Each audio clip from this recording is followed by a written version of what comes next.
Muito bem, a gente fala agora da CPMI do INSS, que aprovou nessa terça-feira, 26, seu plano de trabalho e vai ouvir os gestores da Previdência Social de 2015 a 2025. O governo Lula conseguiu atenuar a derrota da semana passada e emplacou o vice-presidente da comissão. O escolhido foi o deputado federal Duarte Júnior, do PSB do Maranhão. O deputado federal Alfredo Gaspar, da União Brasil de Alagoas, relator da CPMI, falou em seguir o rito procedimental de investigação ao comentar a possível convocação de Frei Chico, irmão de Lula. Vamos acompanhar. Meu primeiro requerimento nesta comissão foi convocar o irmão do Lula como membro da CPMI. Eu fiz o requerimento, mas como relator, eu tenho a obrigação de seguir um rito procedimental de investigação. Tudo terá o seu tempo. Foi com base nesse procedimento que eu fiz o relatório de trabalho. Portanto, os senhores não terão no relatório de trabalho uma flecha apontada para quem quer que seja. Esse relatório de trabalho, ele busca tão somente que nós tenhamos liberdade para investigar. Essa comissão está muito dividida. Tem uma parte da oposição e uma parte da situação. Se quiserem travar a comissão, quem vai nos fiscalizar é o povo brasileiro. Porque o povo não acredita em comissão parlamentar de inquérito. O povo não acredita na classe política. O povo não acredita na nossa boa-fé. Então nós já começamos com uma pizza pronta no imaginário popular. Isso os senhores e as senhoras tenham certeza. Quem pode desmistificar isso somos nós. Da minha parte, eu não jogarei a minha história construída com muita luta e o único patrimônio que tenho a honra para proteger quem quer que seja. Portanto, serei duro e implacável com todos aqueles que cometeram crime, independente de qual governo tenha participado. Estou aberto a dialogar com a situação e a oposição, mas em nenhum momento venham me fazer pedido de proteção ou concessão, porque não faz parte da minha história, nem eu irei começar essa nova história hoje, aos 55 anos de idade. Aí, destaque para a frase: já começamos com uma pizza no imaginário, uma pizza pronta no imaginário popular. E isso é verdade até porque o nosso chat é repleto de comentários assim, de muita gente que acredita que vai tudo terminar em pizza. Só que a gente vai fazer aqui o trabalho jornalístico de apontar quais são os elementos relevantes e fazer a devida cobertura para extrair os fatos importantes e, ainda que não gere punição, como várias outras CPIs não geraram, que traga a conscientização da sociedade sobre aquilo que aconteceu, sobre a dimensão do escândalo. Frei Chico, irmão do Lula, é vice-presidente do Sindicato Nacional dos Aposentados, Pensionistas e Idosos da Força Sindical, o Sindinap. Segundo a Polícia Federal, entre 2019 e 2024, o Sindinap arrecadou 259 milhões de reais em descontos considerados irregulares em aposentadorias. Quem também falou sobre Frei Chico foi o senador Isalci Lucas, do PL do Distrito Federal, líder da oposição. Em entrevista ao nosso repórter Wilson Lima, de O Antagonista, no programa Meio Dia em Brasília, ele afirmou que a convocação do irmão de Lula é indispensável. Vamos assistir.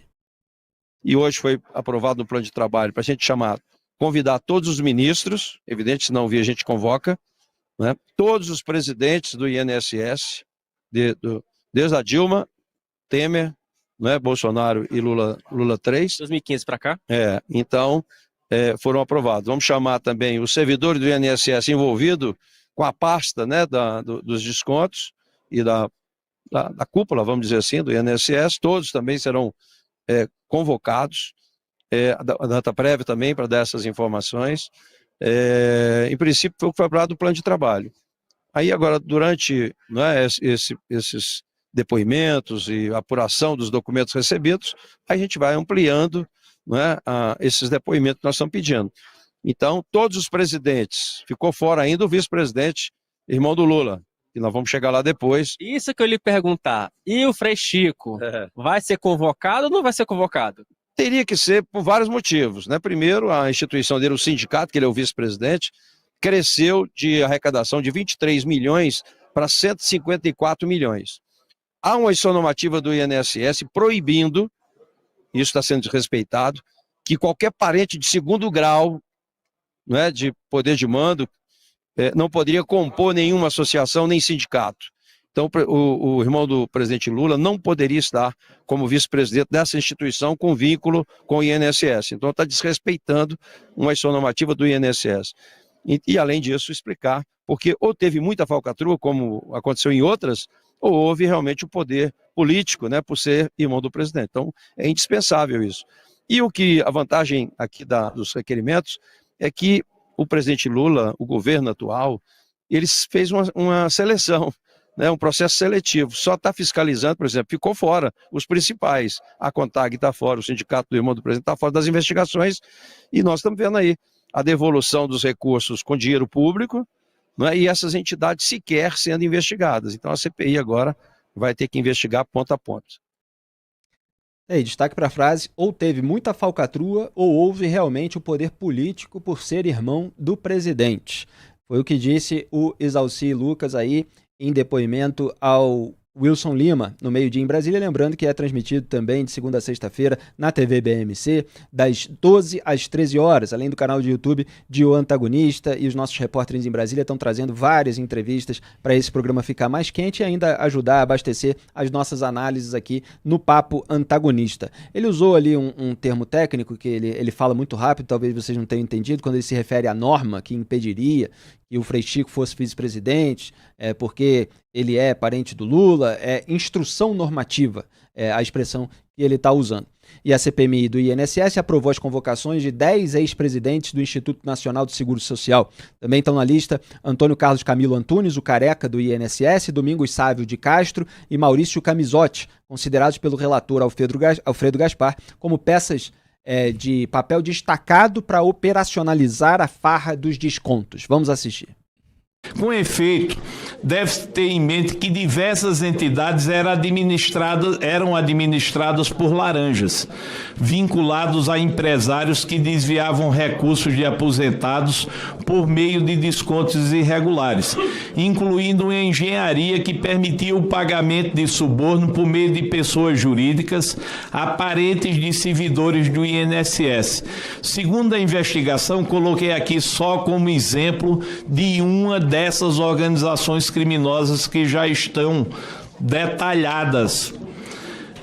Nessa engenharia, 3 pessoas físicas dessa organização criminosa específica tiveram papel destacado. Um deles, Antônio Carlos Camilo Antunes, o conhecido careca do INSS. Domingos Sávio de Castro e Maurício Camizotti. Como disse, coloquei aqui apenas como exemplificação diante do montante já apurado, desviado por essa organização criminosa. E a gente continua falando da CPMI do INSS, ainda antes da rodada de comentários. Vamos mostrar mais algumas informações. O relator, deputado Alfredo Gaspar, afirmou que a comissão não se furtará de investigar fatos que ocorreram nos governos Dilma Rousseff II, Michel Temer, Jair Bolsonaro e Lula III. Vamos acompanhar. Registramos que não nos furtaremos a investigar fatos que ocorreram em 4 gestões governamentais. Repita-se, em 4 gestões governamentais. Governo Dilma II, governo Temer, governo Bolsonaro e governo Lula III. Nesse sentido, buscaremos identificar e punir as organizações criminosas com indícios fortes de tentáculos nos poderes constituídos, no setor empresarial e no mercado financeiro. Como visto, trata-se de atuação organizada entre agentes públicos dos poderes constituídos, empresários, entidades associativas, sindicais e financeiras, que se apropriam indevidamente de banco de dados e valores dos benefícios de aposentados e pensionistas há muitos anos. E o relator detalhou como serão os trabalhos da comissão para identificar os responsáveis pelas fraudes no INSS. Pode soltar. Caberá a esta comissão investigar o funcionamento detalhado do esquema fraudulento, incluindo métodos de falsificação de assinaturas e fraude em consentimentos para descontos em folha. criação de associações de fachadas, ardis promovidos por meio de ligações telefônicas, manipulação de documentação, nomeação de membros de organização criminosa em áreas estratégicas do poder público, apoio político, facilitador da operação e eventual acesso indevido aos sistemas do INSS e DataPrev, que possibilitaram a captura criminosa de dados pessoais de milhões de aposentados e pensionistas. Ademais, o fluxo financeiro dos descontos irregulares será analisado, incluindo possíveis fraudes nos empréstimos consignados, que está dentro do escopo investigativo de descontos irregulares, verificando-se o destino final dos recursos desviados, quais entidades, tipo associações, sindicatos ou empresas e pessoas físicas se beneficiaram, bem como os possíveis crimes de lavagem de dinheiro, organização criminosa, corrupção ativa e passiva, concussão, dentre outras infrações relativas ao desvio de valores. Buscar-se-á ainda compreender o modo de atuação da organização criminosa e a evolução do esquema ao longo do tempo. Tá aí o relator Alfredo Gaspar, ele que tem experiência no Ministério Público, um dos motivos pelos quais foi escolhido para ser o relator. Duda Teixeira, se acontecer tudo isso que ele está prevendo, a gente vai ter um quadro bastante rico, será? Vamos ter muitas notícias ao longo desses 6 meses. E que bom que essa CPMI caiu nas mãos da oposição, porque dá ali vários indícios de que realmente o governo não estava pensando em fazer uma investigação. Isso que o Isalci comentou da CONTAG ficar de fora das investigações, puxa, como assim? A CONTAG foi das entidades a que mais recolheu dinheiro do INSS dos aposentados. E eu acho que tem que convocar, sim, o irmão do Lula, o Frei Chico. Se não me engano, já tem aí 7 pedidos pedindo, né, a convocação dele. E o Frei Chico está no Sindinap, que já teve aí reportagens de outros veículos de imprensa falando que havia ali um esquema para bonificar os funcionários do Sindinap quando eles conseguiam incluir mais pessoas nos descontos do INSS. Isso tem que ser investigado.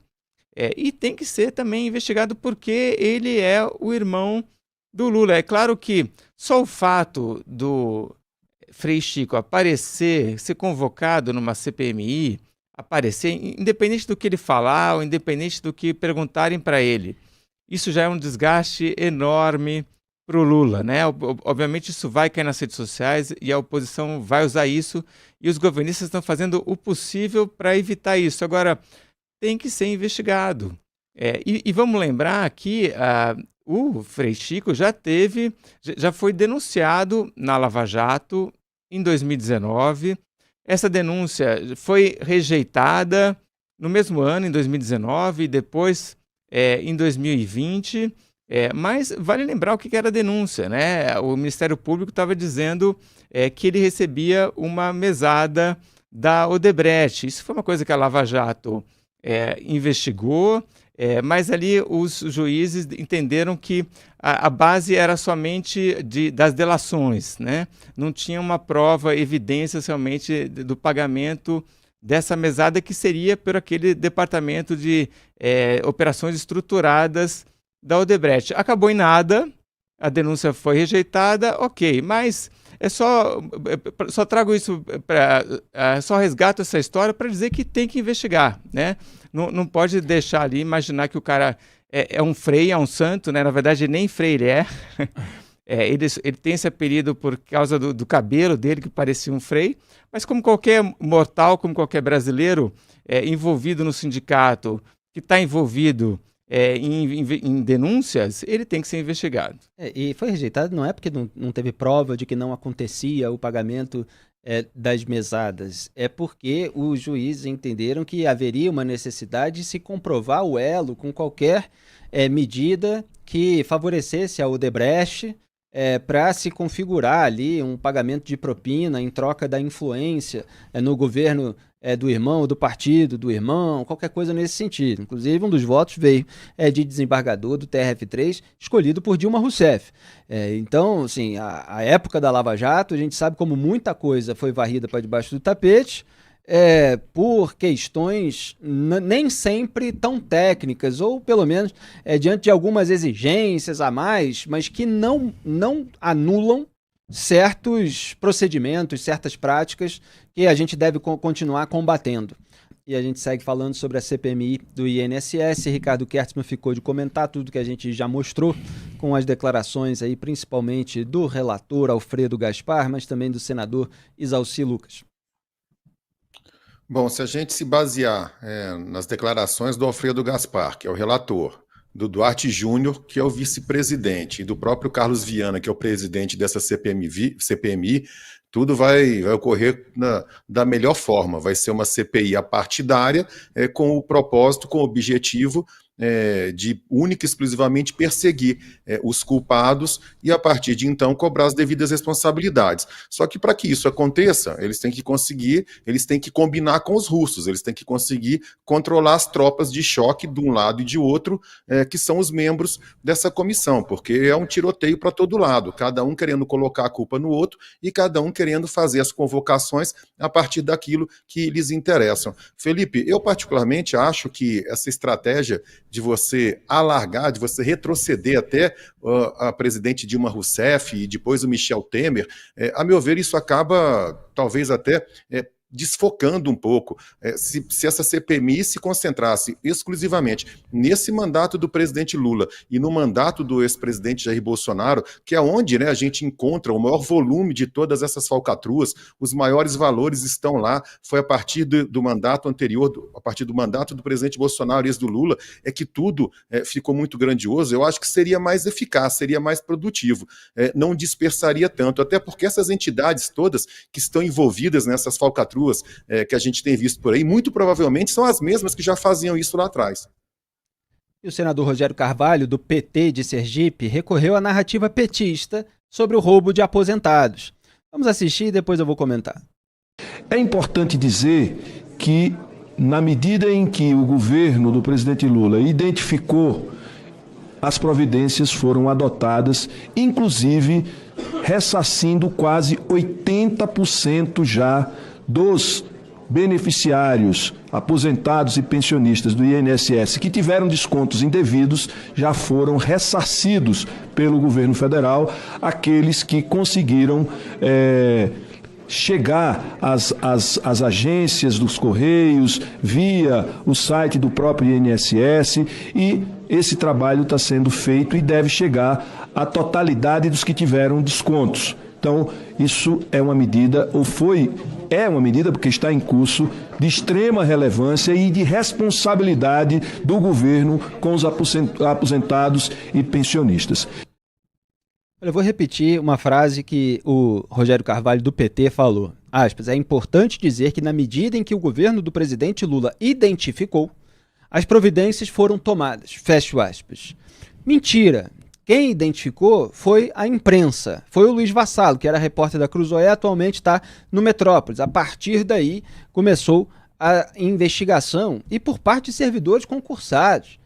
Não é assim que o governo Lula ele percebeu que havia algo errado e começou a investigar. Não, pelo contrário, tentou esconder. O próprio Luiz Vassalo tentava obter informação e muitas vezes havia uma recusa naquele fornecimento, até que a coisa foi aumentando e algumas pessoas bem intencionadas, mas que não eram aquelas que estão lá por indicação política do presidente, acabaram levando a investigação adiante, o que aumentou a pressão, e aí o governo teve que reconhecer o episódio. Então, nesse ponto, é falsa essa narrativa que eu já estou refutando há meses. Aliás, produção, vamos colocar aí o print daquele meu primeiro artigo a respeito disso na tela, o Entenda as Fraudes do INSS. Entenda as fraudes do INSS, as narrativas do governo Lula e o papel do jornalismo. Se eu não me engano, está disponível lá em oantagonista.com.br. É um artigo de 28 de abril de 2025. Pode colocar aí na tela. Já chamei. Entenda a fraude no INSS, narrativas do governo Lula e papel do jornalismo. Aí tem toda a cronologia para quem quiser saber e quem quiser entender, inclusive, vários embates que virão na CPMI do INSS. É importante até para os parlamentares, para saber rebater esse tipo de narrativa falseada. O antagonista explica o caso e a tentativa do lulismo de sair por cima. Então lá eu mostro com cada data, com cada matéria, com cada desdobramento. Só depois que veio investigação na CGU, só depois que veio a atuação policial. Muito bem, e o outro ponto da fala do senador petista, o Rogério Carvalho, é que o governo já está ressarcindo, então ele vai minimizando tudo. Olha, isso aconteceu a partir do momento que identificou, pronto, já está pagando e tal, não sei o quê. Olha, assim, o governo, quer dizer, os indicados políticos que são chefes por aqueles órgãos, eles vão permitindo, né, seja por cumplicidade, seja por incompetência, que a roubalheira avance. Aí se colar, colou. Mas aí se alguém descobre, então se pega aquela outra narrativa. É a mesma coisa que o PT fez lá atrás, na época do Petrolão. Então, se a turma lá está roubando e ninguém percebe, aquilo lá continua acontecendo. Mas aí, como a imprensa percebe e acaba gerando repercussão e acaba nascendo uma investigação, então peraí, vamos fingir então que a partir do momento que foi descoberto, nós tomamos todas as providências. O que acontece é o seguinte, o povo foi prejudicado, e aí, claro, diretamente os aposentados e pensionistas, com a roubalheira. E isso os prejudicou individualmente, diretamente. E o povo é novamente prejudicado com isso que o senador chama de ressarcimento. Ora, esse dinheiro não é do governo Lula que obteve esse dinheiro, que trabalhou por esse dinheiro. Esse dinheiro é o dinheiro dos cofres públicos, é o dinheiro dos pagadores de impostos, é o dinheiro dos cidadãos brasileiros que estão trabalhando e o governo lá comendo boa parte desse salário. É esse dinheiro que está indo para compensar aquele prejuízo dos aposentados e dos pensionistas. Então, o povo brasileiro ele está sendo prejudicado duas vezes, com a roubalheira e com o ressarcimento. E um ressarcimento que acontece sem que o dinheiro da roubalheira tenha sido resgatado, tenha sido recuperado, que é outro elemento importante e a CPMI deveria contribuir para que o dinheiro seja resgatado. Aliás, é preciso dizer, em defesa das CPIs e das CPMI, só mais uma coisa, que, obviamente, muitas acabam em pizza por conta das suas próprias atitudes, dos parlamentares presentes. Mas também tem a pizza dos órgãos de fiscalização e controle, dos quais os próprios parlamentares dependem, quando eles querem indiciar alguém. Então, por exemplo, no caso da CPI da pandemia, havia vários pedidos de indiciamento feitos pela CPI, e depois o Augusto Aras, procurador-geral da República, indicado pelo próprio Jair Bolsonaro, que foi a figura mais desgastada pela CPI, ele ajudou a enterrar aquilo tudo. Não sem ajuda, eventualmente, de outras autoridades, como a gente já conhece no esquema de impunidade no Brasil. Então não é só culpa da CPI, ou seja, só dos parlamentares, que muitas comissões não vão adiante até o fim nas punições. Duda Teixeira. Tem que seguir o caminho do dinheiro, como disse ali o Gaspar, e fazer que nem a Lava Jato, né? Achar quem roubou o dinheiro, para onde foi esse dinheiro, congelar esses ativos, congelar as contas correntes dessas pessoas, fazer parceria, se necessário for, com outros governos, né? A Lava Jato fez isso com a Suíça, com os Estados Unidos, para pegar esse dinheiro e devolver aos cofres públicos. Assim só que vai ser, de fato, feita justiça. Concordo com você que só ressarcir com o dinheiro dos outros não é meia justiça, né? Não é a justiça inteira. Ricardo Kertzmann. Só complementando o que vocês hoje já falaram, com essa mudança de rumos, né, a CPMI tendo o comando agora da oposição e também com essa mudança no STF, a relatoria das investigações sobre as fraudes no INSS, saindo das mãos do Dias Toffoli, indo para as mãos do André Mendonça, pode ser que em conjunto, né, produza sim algum efeito prático daqui para frente. Muito bem, o Ricardo deu esse spoiler. O presidente do STF, ministro Luiz Roberto Barroso, acolheu a manifestação da Procuradoria-Geral da República e determinou a livre distribuição na corte das investigações sobre o caso. Após o sorteio, o processo que está sob sigilo foi redistribuído para o ministro André Mendonça. Antes, o caso estava com Dias Toffoli. Lembrando que já havia reportagens mostrando que o Dias Toffoli estava atravancando as investigações. E o Toffoli foi indicado pelo Lula. Ao acionar o Supremo, a PGR comandada por Paulo Gonet alegou que não estava caracterizada a prevenção de Toffoli, ou seja, não existia preferência para que o magistrado fosse o relator na corte. Em seu parecer, Paulo Gonet também defendeu que fossem mantidas no Supremo apenas as investigações em que há citação de autoridades com foro privilegiado. É até curioso que tenha que ser defendido isso, porque o STF, no caso aí do 8/1, passou a julgar um monte de gente sem foro privilegiado, então agora tem que defender que o STF só pode julgar as pessoas que têm foro no STF. Né? Vamos ver o que vai sair de uma relatoria do André Mendonça, que foi indicado pelo Jair Bolsonaro. Então, assim, claro que isso foi bem visto pelas pessoas que querem que a investigação vá adiante. É melhor que uma investigação que envolve o governo Lula esteja nas mãos de um ministro que não foi indicado pelo Lula, como era o caso do Toffoli, né, que esteja agora nas mãos do André Mendonça. Agora, vamos ver também se o Mendonça vai atuar somente conforme os interesses bolsonaristas ou se vai manter ali uma imparcialidade, né, que é aquilo que seria esperado. Duda Teixeira. Essa história ficou feia, né? Feia para o Dias Toffoli, porque a pergunta que está todo mundo fazendo é qual era o interesse de Dias Toffoli para pegar esse caso para ele, né? Não tinha a menor justificativa. O juiz só pode pegar o caso para si quando ele já está julgando ou investigando casos semelhantes, né? E não era esse caso. Toffoli, que já foi advogado do PT, quando toma esse tipo de iniciativa, a gente realmente acaba desconfiando. Mas muito ministro quer ter esse poder, né? Quer ter as pessoas demandando atitudes dele. Isso acontece aqui nessa república. E a gente não pode deixar de ter algum pé atrás, porque André Mendonça sempre exaltou muito o Dias Toffoli. Ele ajudou a organizar livro em homenagem aos 10 anos do Toffoli no Supremo Tribunal Federal. Inclusive, a própria indicação dele teve um pouquinho disso, do Jair Bolsonaro querendo agradar o Dias Toffoli, que ajudou a blindar o Flávio Bolsonaro no Supremo, embora, claro, a narrativa do Bolsonaro para a bolha dele tenha sido que precisava de alguém terrivelmente evangélico. Mas não foi só por isso. A gente viu, inclusive, na atitude do André Mendonça de blindar o Silas Câmara contra o caso das rachadinhas também. Ricardo, quer complementar algo? A impressão generalizada era de que realmente as coisas não estavam, que as investigações não estavam avançando na devida velocidade com o Dias Toffoli. Assim como disse o parlamentar agora há pouco, também no âmbito das investigações do governo, as entidades ligadas ao PT estavam sendo poupadas. Que bom que em ambos os locais, em ambos os casos, a liderança mudou, as mãos mudaram e quem sabe agora a gente consiga avançar.